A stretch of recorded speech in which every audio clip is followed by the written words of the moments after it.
नमस्कार साथियों, एक बार फिर से देश का अन्नदाता किसान जो है वो सड़कों पर है। किसानों की कुछ प्रमुख मांगे हैं जिनको लेकर जो है वो एक बार फिर से सड़कों पर उतरे हैं अपनी मांगों को मनवाने के लिए। क्या है इसके पीछे की मांगे और जो ये किसान आंदोलन है वो किस प्रकार से पहले 2020-21 के किसान आंदोलन से जुड़ा हुआ भी बताया जा रहा है और ये भी कहा जा रहा है कि ये पहले से अलग है, क्योंकि इसमें जो नेतृत्व कर रहे हैं वो अलग है। जो किसान आंदोलन पहले हुआ था उसमें जो प्रमुख थी 3 कृषि कानून, उनको वापस ले लिया था सरकार ने, लेकिन उसमें भी जो है वो एमएसपी को लेकर जो है वो सरकार ने जो वादा किया था वो नहीं पूरा हो सका है।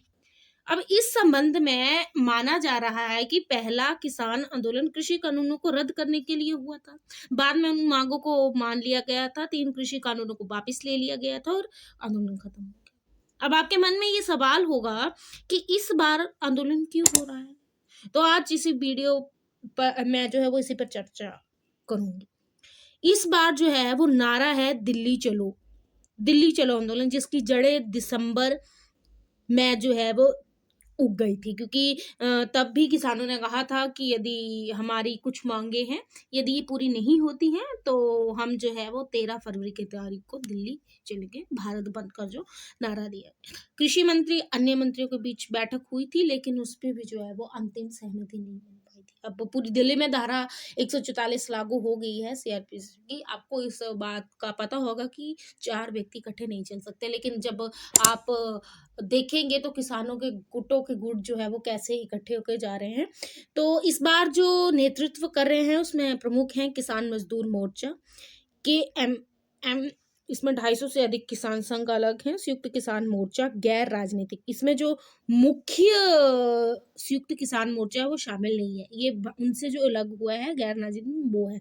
लेकिन जो मुख्य किसान संयुक्त मोर्चा है वो भी इन मांगे को स्वीकार करते हैं। उनकी ट्वीट्स के आधार पर, उनके सोशल मीडिया मैसेजेस के आधार पर आप पता लगा सकते हैं। और अन्य 150 यूनियनों का एक मंच है।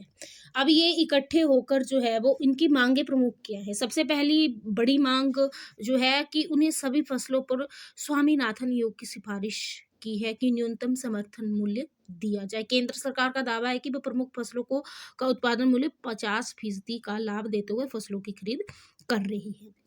अब दूसरी बड़ी इनकी मांग है कर्ज माफी की, कि किसानों का कहना है कि यदि उद्योगपतियों का लाखों का कर्ज माफ हो सकता है तो हमारा क्यों नहीं।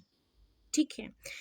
किसानों की तीसरी मांग ये है कि किसान भूमि अधिग्रहण कानून बदलकर भूमि लेने के लिए किसानों की सहमति अनिवार्य करने और बाजार मूल्य से 4 गुना मूल्य निश्चित करने की मांग कर रहे हैं।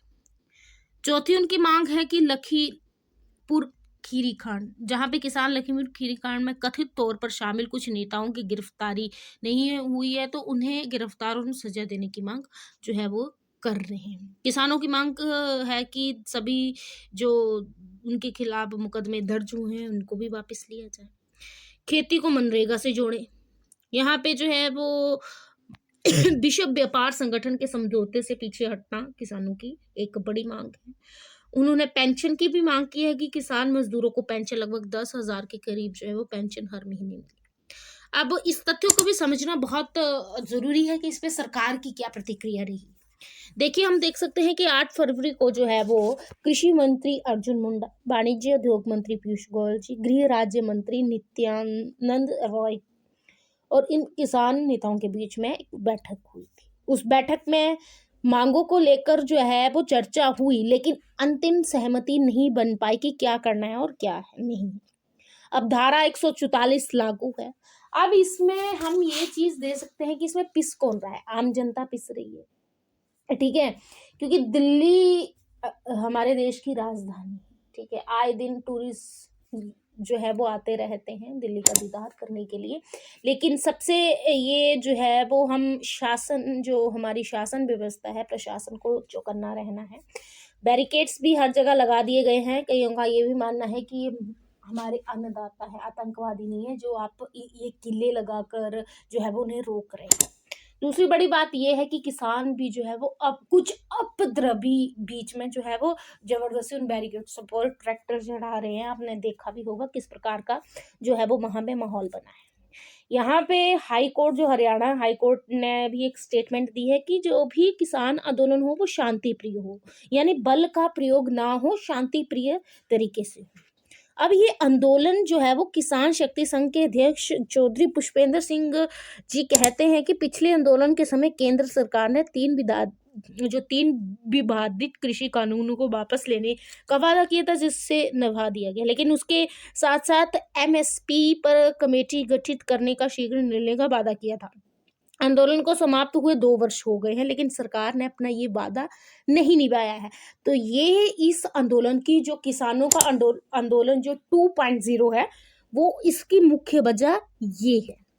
अब इसमें समाधान कैसे हो सकता है? मैं आपको बताना चाहूंगी कि किसानों की परेशानी को भी सरकार को समझना होगा। आज की महंगाई को देखते हुए किसानों की आय बेहद कम हो गई है। सरकार विभिन्न क्षेत्रों को बढ़ावा देने के लिए विशेष पैकेज देती है, लेकिन कृषि को बचाने की बजाय मतलब कि ये कहना है किसान नेता राघवेंद्र तिवारी जी का, कि राघवेंद्र तिवारी जी कहते हैं किसान नेता कि सरकार जो है वो कृषि को बचाने की बजाय उद्योगपतियों को किसानों की जमीन के लिए योजनाएं बनाई जा रही है। तो उन्होंने कहा कि यदि हर हाथ को रोजगार देना और गांवों से पलायन को रोकना है तो कृषि को लाभप्रद उद्योग के रूप में बदलना होगा। यानी कि आप देख रहे हैं कि गांव के गांव खाली हो रहे हैं, लोग जो है वो शहरों की तरफ पलायन कर रहे हैं अपने रोजगार के लिए, क्योंकि खेती जो है वो हम देख रहे हैं कि दिन ब दिन खत्म होती जा रही है।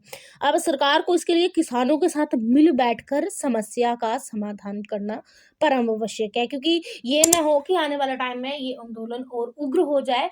तो सबसे प्रमुख इस बात का यही समन्वय है कि सरकार को जो है वो किसानों के साथ मिलकर बैठकर इस समस्या का समाधान करना होगा। साथियों, वीडियो कैसी लगी कमेंट सेक्शन में बताइएगा और प्लीज चैनल को सब्सक्राइब कर लें। धन्यवाद।